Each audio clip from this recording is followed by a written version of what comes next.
Greetings, folks. Just bear with me because I'm on annual leave at the moment and I'm just picking up on things when I get a moment. So look, just to update you, I said I would this morning in relation to the modular homes in Tralee. I sent an email to Roderick O'Gorman, Norma Foley and TD Daly, and the only one that's come back to me is Roderick O'Gorman's office, Niamh McDermott. She said that she'd received my email and it was receiving attention and there would be a further reply back to me. A very similar email to what she sent me a week before she acknowledged to me that Edenburn was going to be used as an IPAS centre. Now, you know, I was shown video footage yesterday of a crane from Limerick. The crane name of the company was BCS Cranes. They were contracted in from Limerick to do the job.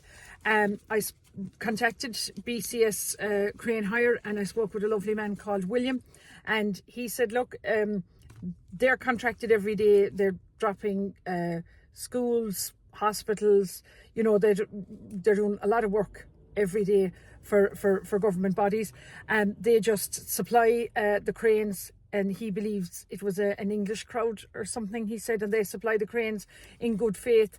And I asked him, was this crane coming down to Kerry again next week? And he didn't know.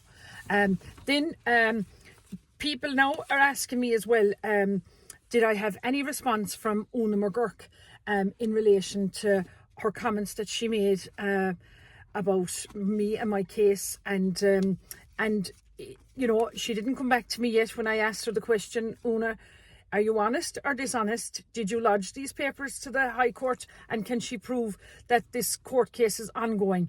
You know, neither her now or Eddie Hobbs, the silence is deafening from the both of them.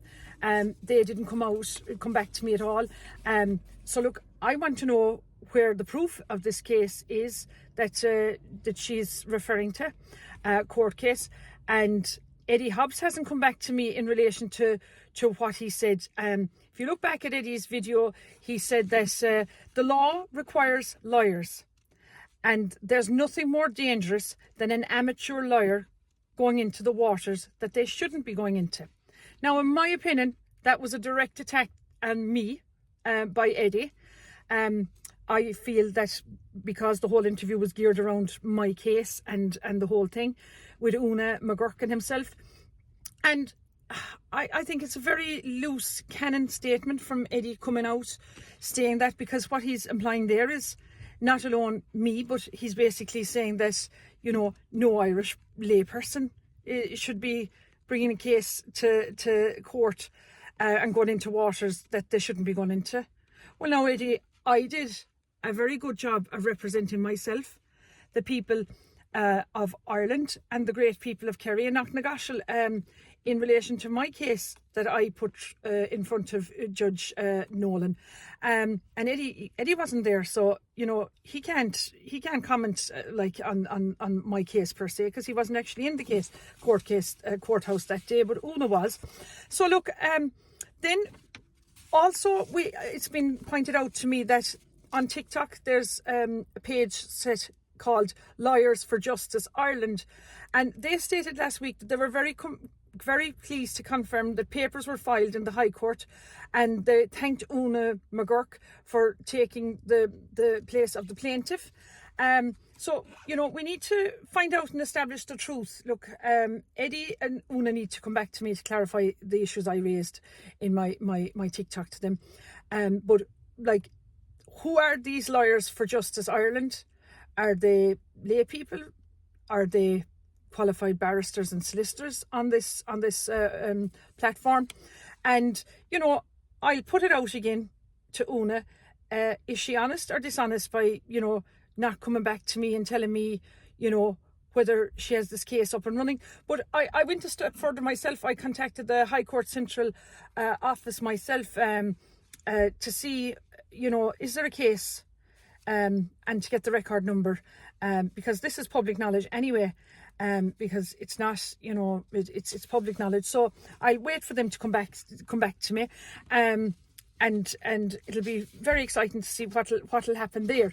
Now, in relation now to the letter I sent to Mikey Sheehy, He never came back to me.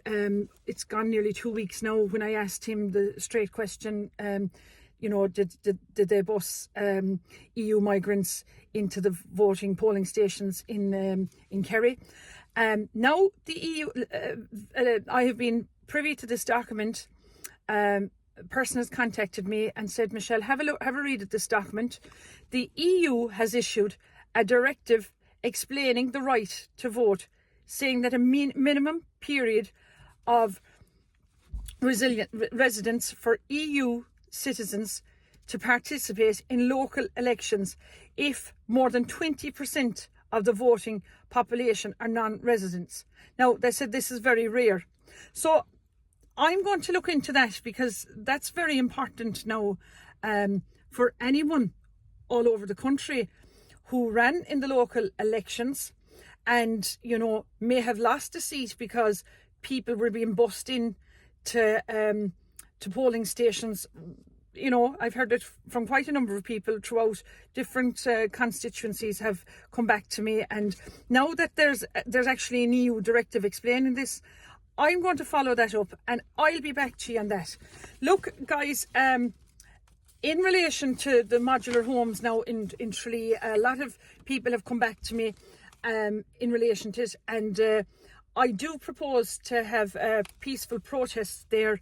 It won't be this weekend because there's Taylor Swift, as you know, is in Dublin. The football is on. There's a lot of things on. People are on holidays, but it will be some stage next week. But I will keep you updated with a time and a venue for this peaceful protest. Look, I'm Michelle Keane. I'm keen on my country, and I'm asking you now, the great people of Kerry, to come out now and vote number 1 for me in the general election. Gorv Mila Mahagav.